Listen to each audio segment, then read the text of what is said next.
Et puis, l'État, pendant ce temps, en éducation, a lancé un processus de recrutement de 2000 enseignants dans la fonction publique. Toutefois, le collectif des enseignants du privé dénonce les critères de sélection. Dans ce journal, la réaction d'Amadoussi, membre du dit collectif. Et pour terminer, plus de 80 Sénégalais sont bloqués dans des comptes de l'Organisation mondiale pour les migrations établies au Niger et dans des zones frontalières désertiques. Ces derniers sont des migrants expulsés d'Algérie, une alerte lancée par l'ADA.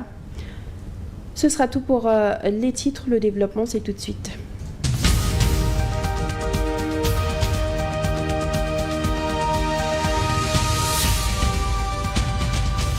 Et nous le disions tantôt, l'enveloppe 208 millions de francs CFA destinée aux victimes des manifestations politiques continue de faire polémique. Selon l'ex-juge Hamidou Dème, la procédure révèle un clientélisme politique mis en avant par le gouvernement. Il considère à cet effet qu'il est inconcevable que des prétendus auteurs d'infractions deviennent subitement et en dehors de toute procédure judiciaire. Selon ses propos, des victimes privilégiées. Mamadou Kanté pour les détails.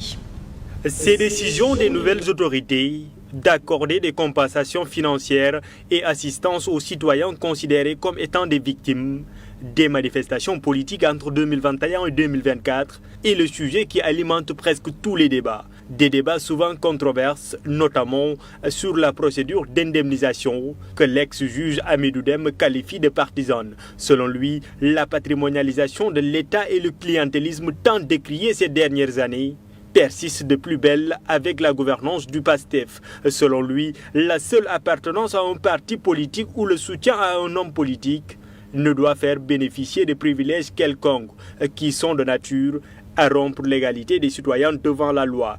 Partant de son analyse, il se pose plusieurs questions. Selon le président du parti éthique, comment comprendre, malgré toutes les insuffisances de la justice, que de prétendus auteurs d'infractions deviennent subitement et en dehors de toute procédure judiciaire des victimes privilégiées. L'état de droit, c'est avant tout, dira-t-il, la soumission de l'État à la loi. Or, aucune loi, aucune jurisprudence et même aucune logique ne peut justifier, selon lui, que des personnes poursuivies par la justice bénéficient de la qualité de victimes et soient indemnisés sans décision judiciaire. Le juge Dème en conclut que depuis l'accession de PASTEF au pouvoir, les règles du jeu démocratique sont désormais à géométrie variable au service d'un parti et de son chef qui se permettent tous les excès et à qui on semble tolérer tout. La démocratie et l'état de droit sont-ils encore en péril? S'interroge l'ex-juge Hamidou Dème. Indemnisation des victimes politiques, toujours. Boubacar Seye critique également la méthode et réclame justice avant toute compensation. Le président de l'ONG Horizon Sans Frontières et du collectif des victimes du régime de Macky Sall appelle à des ajustements impliquant toutes les organisations concernées. Il affirme qu'il n'y a aucune enquête pour situer les responsabilités.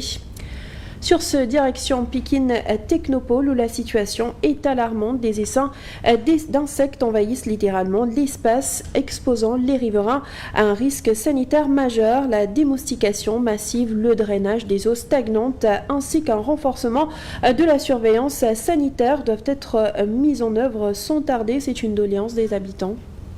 Donc, l'association du déficit. Pikine Technopole, on se croirait dans un parc habité par des êtres sauvages. La zone, réputée calme, est dernièrement perturbée par une invasion de moustiques, une situation qui hante le sommeil des riverains. Nous vivons une situation très difficile à cause des moustiques. À partir de 18h, on ne peut plus rester dehors. C'était plus difficile avant parce que c'était même difficile d'ouvrir sa bouche pour parler. Ce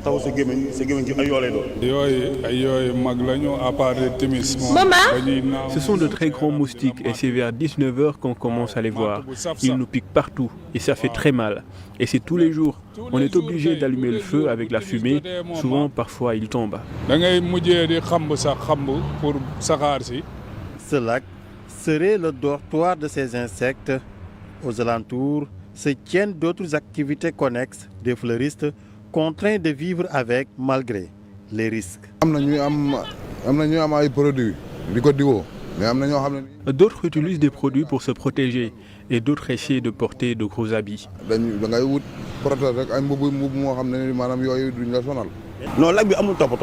Ce lac manque d'entretien. On devrait à chaque fois le nettoyer avec des produits. Mais malheureusement, ce n'est pas souvent le cas.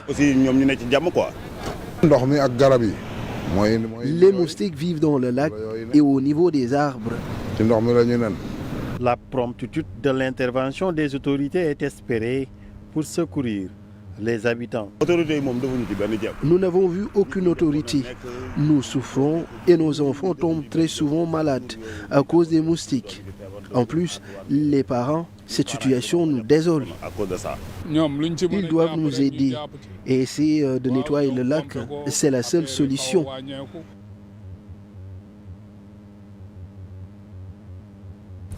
Justement, protéger le site du Technopôle, c'est le vœu émis par Mamadou Diop, président du pôle Dakar-Niayes Nature, Communauté et Développement. C'est dans le cadre de la célébration de la journée mondiale des zones humides. Il a dénoncé l'agression que subit le site avec des dépôts d'ordures sauvages.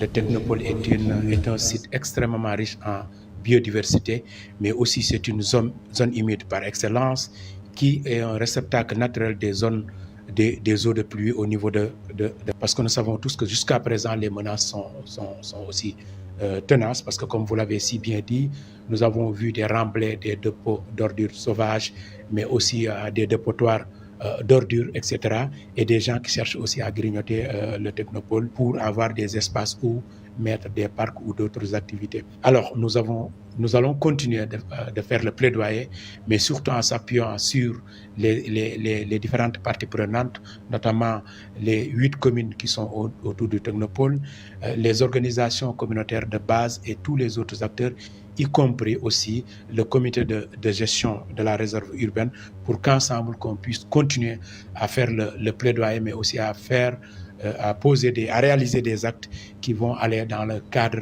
Donc, Direction Djahaï Parcelles, une commune où tout est à construire. L'assainissement est un problème récurrent car les eaux usées font partie du décor de la voie publique et certaines voies secondaires. À cela s'ajoute la construction de l'hôpital qui n'est toujours pas achevé. Le manque d'accès à la voirie, entre autres, les nouvelles autorités sont invitées par les populations à y apporter des solutions rapides et concrètes. Des eaux usées stagnantes sur la voie publique et certaines voies secondaires, une situation qui inquiète cette riveraine de Djahaï Parcelles.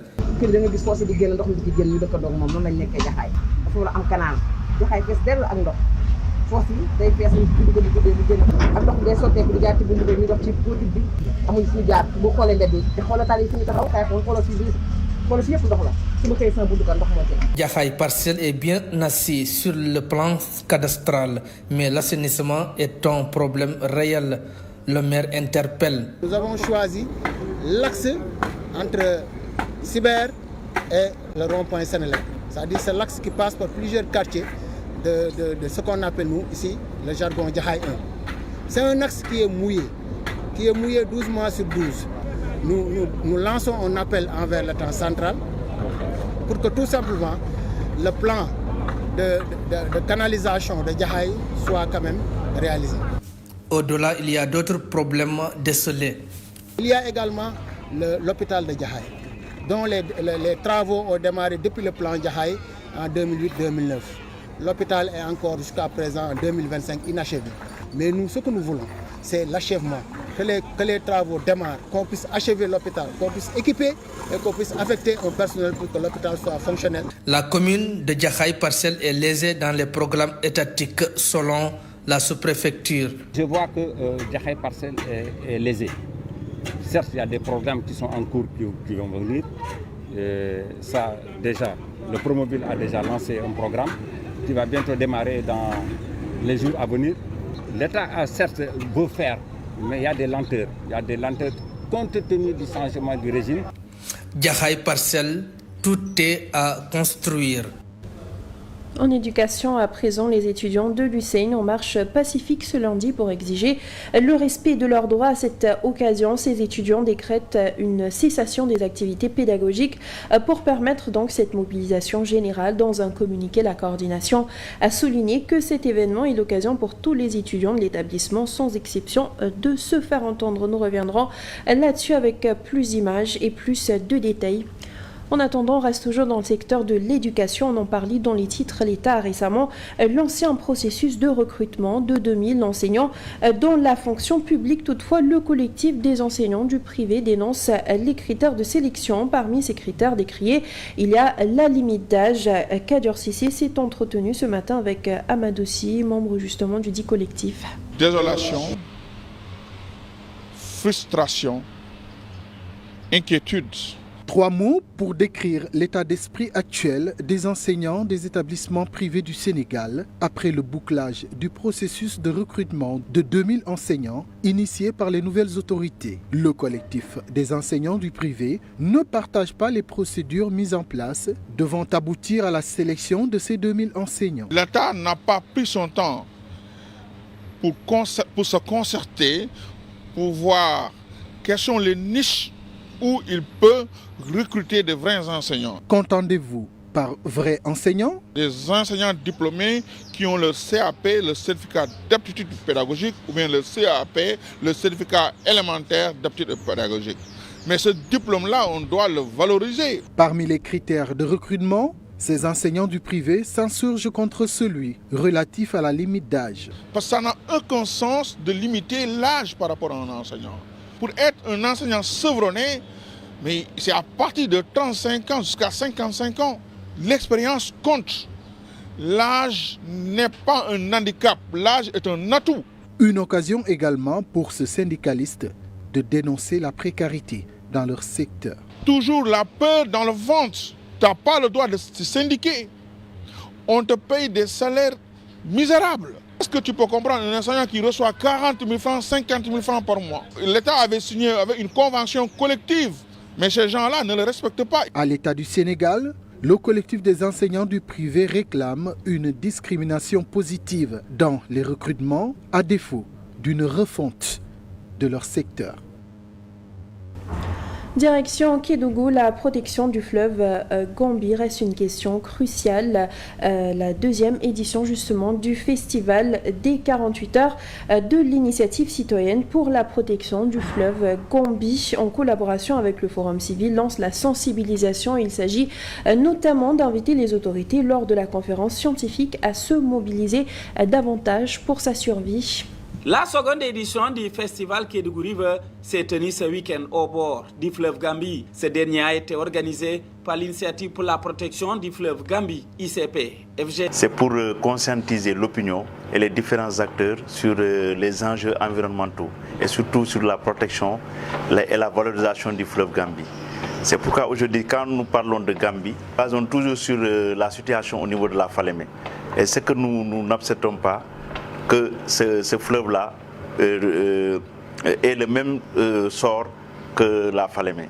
C'est pourquoi vraiment nous nous sommes dit que vraiment il faut organiser un festival Kédougou River pour protéger, valoriser, sensibiliser, mais aussi encore surtout même conscientiser la population sur l'importance de ce fleuve.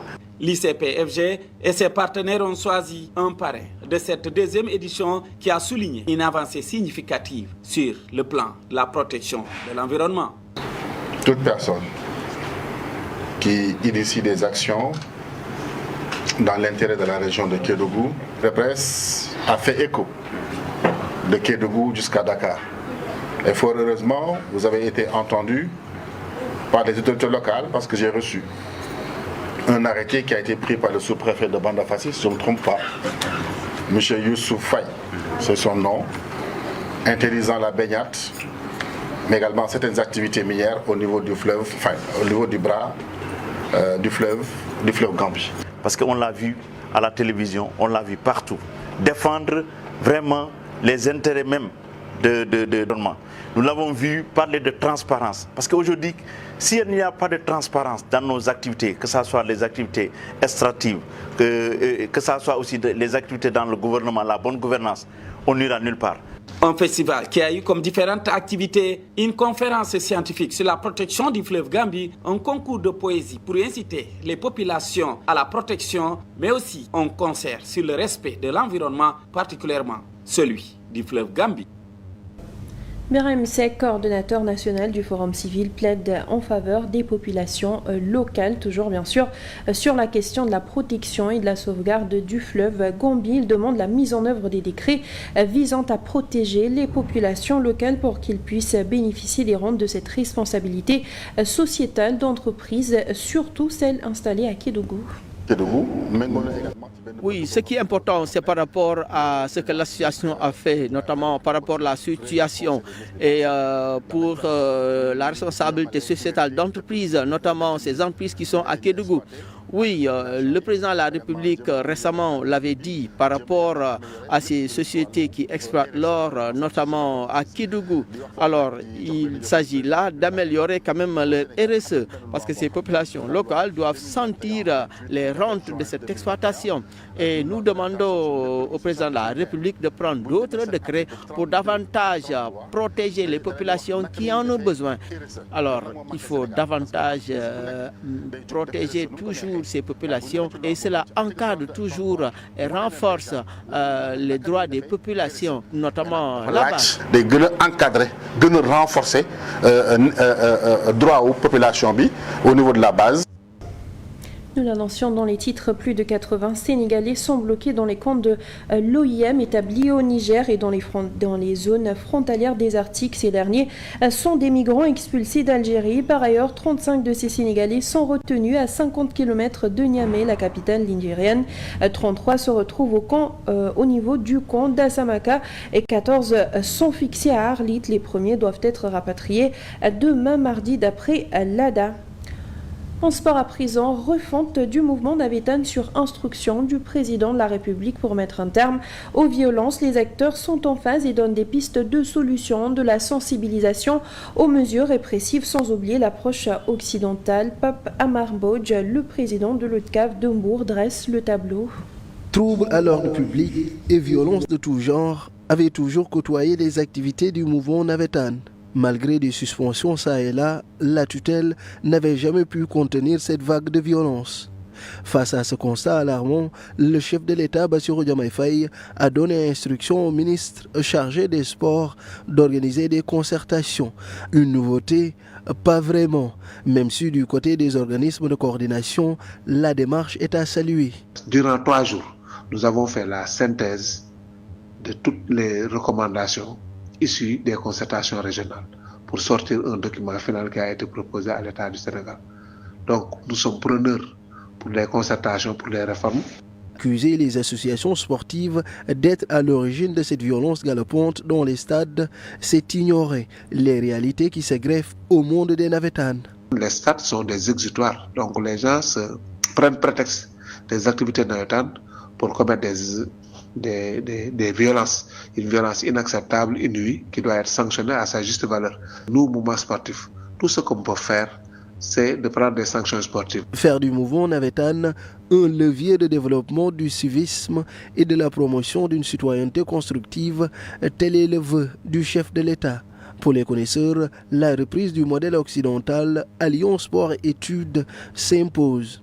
Au moment où les États-Unis ont fini de prouver qu'il est bien possible d'allier sport et études avec des résultats probants au niveau de la NBA, sous nos cieux, on peut citer l'exemple de Djambar, de Génération Foot. Les termes sport et études peuvent très bien aller ensemble. Maintenant, la problématique qui est posée se pose au niveau des grandes villes. Mais le Navétane rural, le Sénégal des profondeurs, ne connaît pas ce phénomène. Autre point important soulevé par le membre de la Fédération sénégalaise de football, la décentralisation des infrastructures sportives. Et pour terminer, la Ligue 1 sénégalaise, la 13e journée a été encore une journée de rebondissement. L'US Gorée, leader, perd encore du terrain car n'ayant pas réussi à s'imposer devant le Casa Sport. En revanche, Pékin a revu la lumière après avoir enchaîné les revers, faisant le point avec Grégoire Gomme. Jusqu'au bout, les affiches de la 13e journée de Ligue 1 sénégalaise ont donné du suspense. Au stade municipal de Yoff, il n'y a pas eu photo entre Dakar Sacré-Cœur et Oslo FA. Le succès des Dakarois a été sans appel, 3-0. L'Union sportive de Gorée espérait creuser encore l'écart au stade Djagili Bagayoko. Malheureusement, face au Casa Sport, les insulaires ont sans cesse buté sur une équipe assez solide, 0 but partout, score final. Génération Foot à la quête du rachat. Recevez au Alidan de Thiès, au stade Lat Dior, les Grenats ont fait la différence 1-0. En revanche, au stade Massensen de Fatick, il n'y a pas eu de vainqueur entre le Diamono de Fatick en difficulté et HLM de Dakar. Les deux équipes ont fini par se quitter sur un score nul et vierge, 0-0. L'AS Pékin a enfin revu la lumière. Pour la réception de Sonacos au stade Alassane Djigo, les Verts et Rouges de la banlieue se sont redonnés de l'air avec le succès 1-0. Le Teungueth FC, qui alterne le bon et le moins bon actuellement, recevait le Guédiawaye FC pour un autre derby de la banlieue au stade Ngalandou Diouf. Chacune des deux équipes a pu marquer un but, match nul à l'arrivée. Conséquence au classement, l'Union sportive de Gorée laisse encore des points malgré la première place devant le Jaraaf de Dakar à 22 points. Walidan est 3e avec 2 longueurs d'avance sur le Dakar Sacré-Cœur et Oslo. Guédiawaye, Génération Foot, Union sportive de Ouakam continue de se disputer les premières places dans cette course. Quant au Teungueth FC, il se retrouve à la 10e place avec 15 points. Pékin remonte à la 12e place, le Casa Sport à la 14e, Diamono Fatick et la Linguère toujours bon dernier. Place tout de suite à la revue de presse.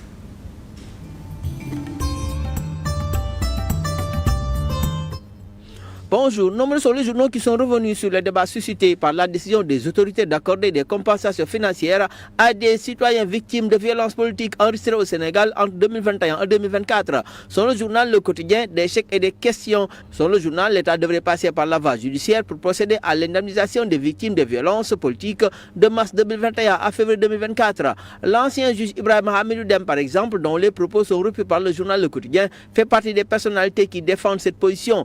Il observe que le soutien à un homme politique ne doit pas faire bénéficier des privilèges de nature à rompre l'égalité des citoyens devant la loi. Dans le même journal, le député Abdou Mbow pose une question qui peut fâcher. Pourquoi n'indemniser que ceux qui ont soutenu Ousmane Sonko, l'actuel Premier ministre, avec l'argent de tous les Sénégalais? Selon le journal Enquête, les FDS restent les parents pauvres, avec une petite pensée sur la situation des forces de défense et de sécurité, souvent présentées comme les mauvais et les méchants, les hommes de main des politiciens, ni foi ni loi. Policiers et gendarmes prennent de plus en plus la parole et laissent apparaître leur galère et leur amertume sur le journal. Source A constate, mais rien n'y fait, tous râlent. Le Sénégal, pays des paradoxes, sont toujours la tribune avec l'ironie, avec de préciser que les casseurs indemnisés, les FDS blessés lors des violences politiques, zappés, les investisseurs oubliés. Le quotidien L'Info indique aussi que dans la forme que dans le fond, les mesures du gouvernement sont contestées par des victimes, notamment des ex-détenus, ainsi que des acteurs politiques de la société civile. Dans ce contexte, Vox Populi pointe un défi titanesque que l'opposition est appelée à surmonter, à savoir fédérer des différentes sensibilités au sein de front pour faire face au régime. Notons dans Vox Populi car le Premier ministre annonce des grands chantiers de Diomaye lors de la journée nationale de nettoiement Setal Sunu Réew qui se déroule le premier samedi de chaque mois. Selon Walf Quotidien, Diomaye range son balai. Président de la 9e édition samedi à Guédiawaye dans la grande banlieue dakaroise, Diomaye a annoncé qu'une réflexion est en cours pour avoir un nouveau format dans l'organisation de cette initiative. Les échos révèlent concernant le départ des troupes françaises présentes au Sénégal que 3 emprises ont été vidées, sachant que tous les militaires français doivent quitter le pays en septembre au plus tard. Dans les économies restants, c'est Farba qui connaît un soutien de taille. Des militants de la diaspora se mobilisent pour Farba, titre les échos. Idem dans l'As quotidien, l'Espagne et la Côte d'Ivoire au front, titre le journal. Et le journal estime que les militants font bloc autour de Farba. L'Observateur lui raconte une scène à Ziguinchor, la famille d'Ousmane Sonko menacée de mort. Le journal fait état d'un récit d'un après-midi de terreur chez la mère de Sonko. Le suspect ingénieur informaticien a été intercepté sur la rue de Bignona. En sport, record revient sur la situation des Lions ce week-end. Il s'agit d'Iliman Ndiaye, Chika Chok, Pape Matar Sarr et Pape Gueye Rugis. Bonne lecture.